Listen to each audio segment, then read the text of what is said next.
came to realize that for those that follow our Monday Boost series, I believe that it's easy to observe a theme of quotes and conclusions and lessons from your coaching sessions, touching on things that are under our control and things that aren't under our control. And to stress this more, I brought today a quote which I'd like you to explain further, from Seneca, who says that there are things in life which are advantageous and disadvantageous, both beyond our control. How would you comment this quote? Yeah, absolutely. I would. The reaction I have to that is that. But first of all, we have a question whether when one says these things are useful for me, or these are advantages for me, or these are in my benefit, I still wonder whether this is really true.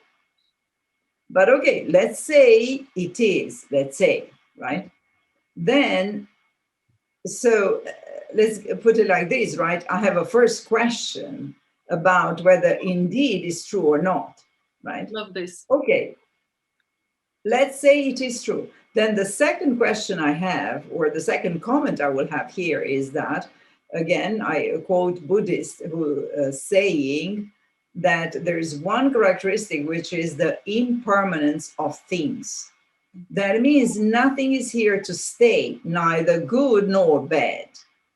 So if you don't like it, it's easy to say than done, but then if you don't like it, just wait it to pass. It will pass, right?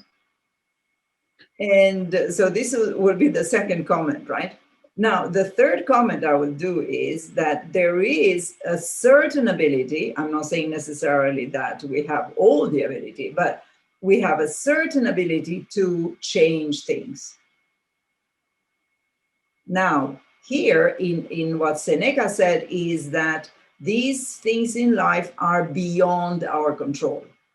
Well, we don't know, right? So the only way to know is to do something about that, right?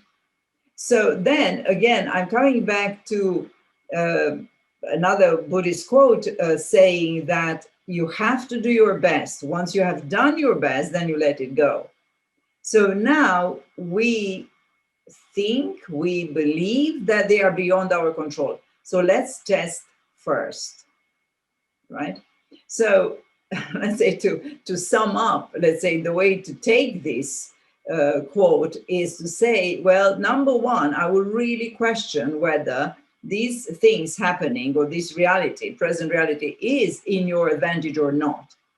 And I will certainly explore all the consequences of that reality before deciding whether indeed it is useful, advantageous or not. The second is that remember the impermanence of things. It might be that it will just pass. So even if it's really negative, if it's really disadvantageous for you, then still it might pass. And then third, if then you decided that yes, you don't want to wait, it is negative and you don't want to wait, okay, then let's do something.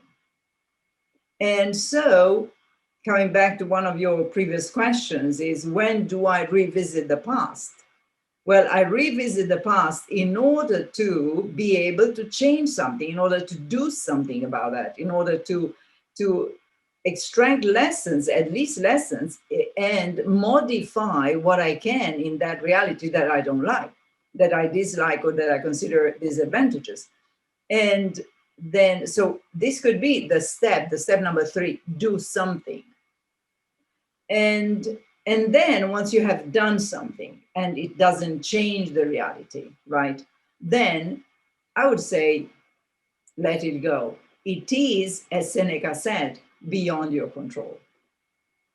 I love how you went on the other side of the coin. Like Seneca focused on things that you cannot control. They may be good things or bad things. However, you went on what you can do, and you can always question if things are good, and you can do something about it. That's you.